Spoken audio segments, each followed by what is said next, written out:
Good morning. I think it's Friday. I think it's Friday today. um, well, I had this thought, and it was, we're always told spread your wings and fly, soar like an eagle. Are you soaring or not? Um, for a long time, for a long time, I held back. I had stuff within me that I could do, and I held back. And I didn't even know why I was holding back. And I took a lot of time to kind of unravel what was going on within me. And what I discovered was it was the thoughts in my own head that was stopping me. And I like to share. This is something I share once in a while with friends at work or people that are struggling sometimes with wanting to do something but not actually doing it. And it's like, how can I know what to do, I know how to do it, I'm just not doing it. Why is that? And I struggled with that myself. I'm like, what's the deal here?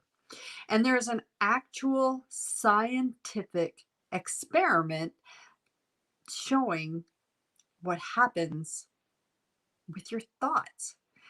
There is another, I don't think that it was considered a scientific experiment, but it was an example that was used. I can't remember. Maybe they did do it for science, but I do know we've seen it in a movie too.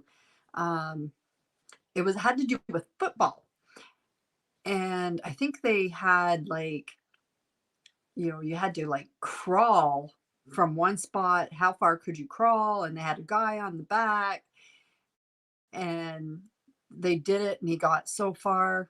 And I don't know if it's the same person or the next guy. I think it was the same person as guy on the back, crawl. But one time it's like, okay, I'm gonna stop. Oh, so yeah, so it was all in the one thing. So he was like, crawl until you can't go anymore. The guy's on his back. And he's like, okay, I'm gonna stop. And the guy's like, no, don't stop. So he's like, okay, I'll go a little bit further. And he's like, so he go, oh, I can't do it anymore. I want to stop. And the guy's like, no, don't stop. You can do this. And he's like, okay, I'll crawl a little bit further. And he kept being encouraged by this guy on his back, like, don't stop. You can do it. I know it. And the guy's like, no, I can't go any further. And all of a sudden, the whole team is there, like, no, you're almost there. Keep going. And he kept going, keep going. And he kept going. So encouraging other people to keep going when they don't know how much further they got to go, they'll keep going. That was the one that stood out in my mind. That have you, if you have this encouragement from others, you can keep going. However, back to the experiment that I was talking about, they had a weightlifter. The weightlifter, it was proven he had, I used my pen, he had this weight and he could pick it up. How are they weightlifters? They pick it up, okay, with this weight on it. It was proven. He could lift this. And I'm going to make up some numbers because I don't recall the numbers, but let's just say this is 100 pounds.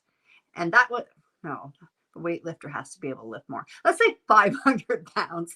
Okay, so he could lift 500 pounds, no problem. All right, or however they do it.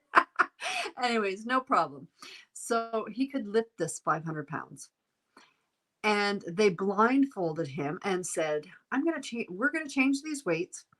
And they had all these electrodes kind of hooked up to his muscles in his body. And they said, okay, we're going to change these weights. And they made a bunch of noise, like they maybe slid off the weights and did this and did that. So the guy's blindfolded. He doesn't know what the weights are. So, okay, we've changed the weights. We've put it to 1,000 pounds. And the guy's like, whoa, I can't lift 1,000 pounds. Like, Well, have you ever tried? No. Well, how do you know you can't lift 1,000 pounds?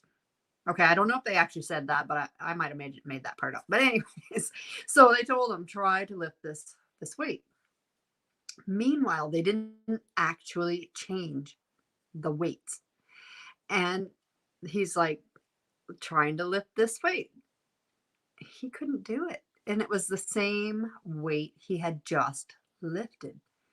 And they're baffled. They're baffled with this experiment. Why could this guy not lift this 500 pounds that he just lifted previously?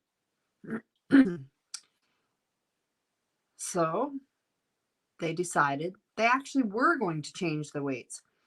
So they said to him, okay, you can't lift this 1,000 pounds. We're going to reduce the weight. We know you can lift 500. We're going to put it to 600. So then they took the weights, and instead of 600 pounds, they put on,